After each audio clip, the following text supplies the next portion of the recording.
شفا ہے نور ہے قرآن، جلا دل کی میرا قرآن، رضا رب کی میرا قرآن، قرآن قرآن۔ الحمدللہ رب العالمین والصلاة والسلام علی سید المرسلین، اما بعد فاعوذ باللہ من الشیطان الرجیم، بسم اللہ الرحمن الرحیم۔ الصلاة والسلام علیک یا رسول اللہ وعلی آلک واصحابک یا حبیب اللہ، الصلاة والسلام علیک یا نبی اللہ وعلی آلک واصحابک یا نور اللہ۔ میٹھے میٹھے اسلامی بھائیوں اور مدنی چینل کے ناظرین، وقت ہوا ہے قرآن کے ایک خوبصورت واقعے کے سننے کا۔ جی ہاں، سلسلے کا نام ہے ایک قصہ ہے قرآن سے۔ قرآن ہے میرا رہنما، قرآن شفا ہے نور ہے قرآن، جلا دل کی میرا قرآن، رضا رب کی میرا قرآن، قرآن قرآن۔ آج ایسے انوکھے پرندوں کی بات ہونی ہے جو ذبح ہو کر پھر زندہ ہو گئے۔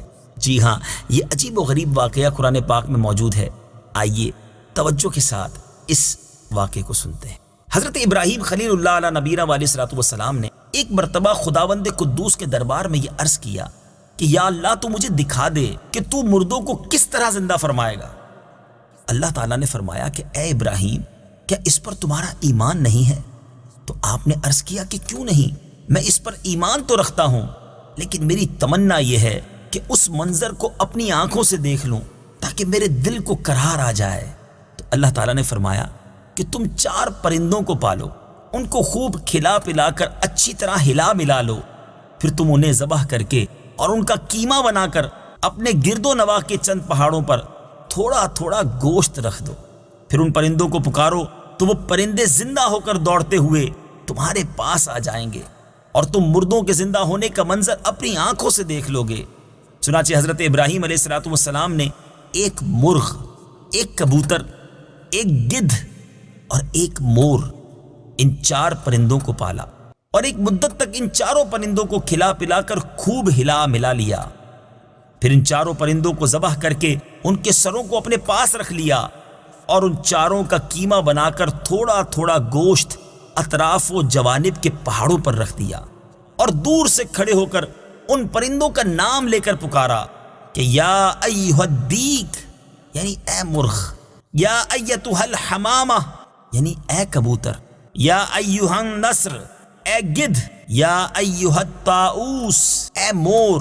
آپ کی پکار پر ایک دم پہاڑوں سے گوشت کا قیمہ اڑنا شروع ہو گیا اور ہر پرند کا گوشت پوشت ہڈی پر الگ ہو کر 4 پرند تیار ہو گئے، اور وہ 4 پرندے جو تھے بلا سروں کے، جی ہاں سر تو حضرت ابراہیم علیہ السلام کے پاس تھے، تو وہ 4 پرندے بلا سر کے دوڑتے ہوئے حضرت ابراہیم علیہ السلام کے پاس آ گئے اور اپنے سروں سے جڑ کر پھر دانہ چگنے لگے اور اپنی اپنی بولیاں بولنے لگے، اور حضرت ابراہیم علیہ السلام نے اپنی آنکھوں سے مردوں کے زندہ ہونے کا منظر دیکھ لیا اور ان کے دل کو اطمینان و قرار مل گیا۔ اس واقعے کا ذکر خداوند کریم نے قرآن مجید کی سورہ بقرہ میں ان لفظوں کے ساتھ بیان فرمایا ہے۔ چنانچہ پارہ 3 سورہ بقرہ آیت نمبر 260 میں بیان ہوتا ہے۔ آئیے تلاوت قرآن مجید اور ترجمہ قرآن مجید سنتے ہیں۔ وَإِذْ قَالَ إِبْرَاهِيمُ رَبِّ أَرِنِي كَيْفَ تُحْيِي الْمَوْتَى قَالَ أَوَلَمْ تُؤْمِنْ قَالَ بَلَى وَلَكِنْ لِيَطْمَئِنَّ قَلْبِي قال فخذ 4 من الطير فصرهن إليك ثم اجعل على كل جبل منهن جزءا ثم ادعهن يأتينك سعيا واعلم أن الله عزيز حكيم۔ ترجمہ: اور جب ابراہیم نے عرض کی اے میرے رب تو مجھے دکھا دے کہ تو مردوں کو کس طرح زندہ فرمائے گا۔ اللہ نے فرمایا کیا تجھے یقین نہیں؟ ابراہیم نے عرض کی یقین کیوں نہیں، مگر یہ چاہتا ہوں کہ میرے دل کو قرار آ جائے۔ اللہ نے فرمایا تو پرندوں میں سے کوئی 4 پرندے پکڑ لو، پھر انہیں اپنے ساتھ مانوس کر لو، پھر ان سب کا ایک ایک ٹکڑا ہر پہاڑ پر رکھ دو، پھر انہیں پکارو تو وہ تمہارے پاس دوڑتے ہوئے چلے آئیں گے، اور جان رکھو کہ اللہ غالب حکمت والا ہے۔ میٹھے میٹھے اسلامی بھائیوں، آپ نے یہ واقعہ سنا، قرآن کی تلاوت بھی سنی اور ترجمہ بھی سنا۔ اب اس مبارک واقعے سے ہمیں درس کیا ملتا ہے؟ سبحان اللہ، علماء نے اس مبارک قرآنی واقعے کے بڑے پیارے پیارے مدنی پھول ہمارے لیے بیان کیے ہیں۔ 4 پرندوں کا کیما بنا کر حضرت ابراہیم علیہ السلام نے پہاڑوں پر رکھ دیا، پھر اللہ تعالیٰ کا حکم ہوا کہ ثم ادعوہن، یعنی ان مردہ پرندوں کو پکارو۔ چنانچہ آپ نے 4 کو نام لے کر پکارا۔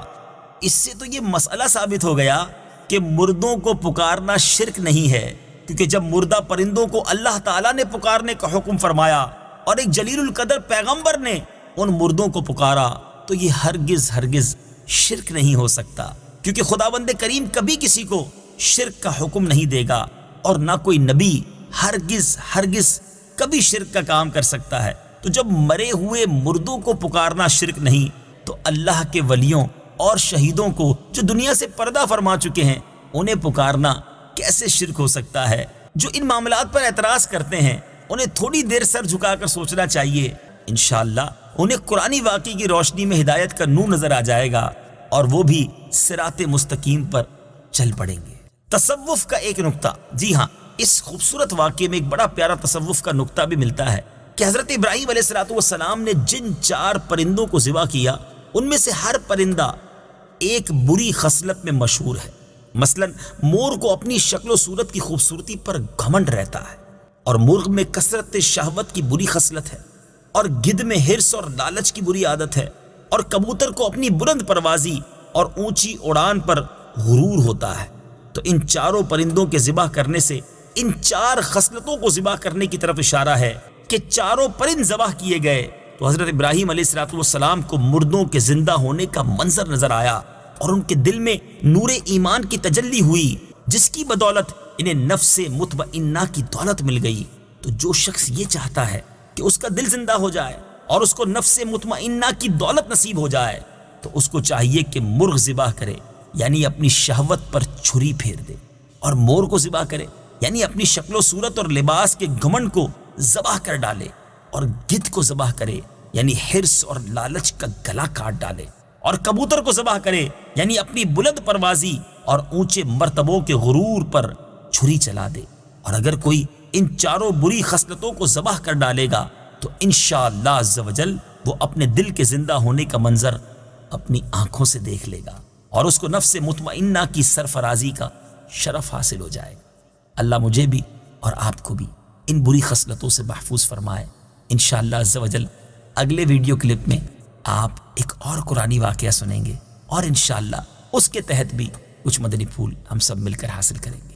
صلو علی الحبیب صلی اللہ تعالی علی محمد صلی اللہ علیہ وسلم۔ قرآن ہے میرا رہنما، قرآن شفا ہے، نور ہے قرآن، جلا دل کی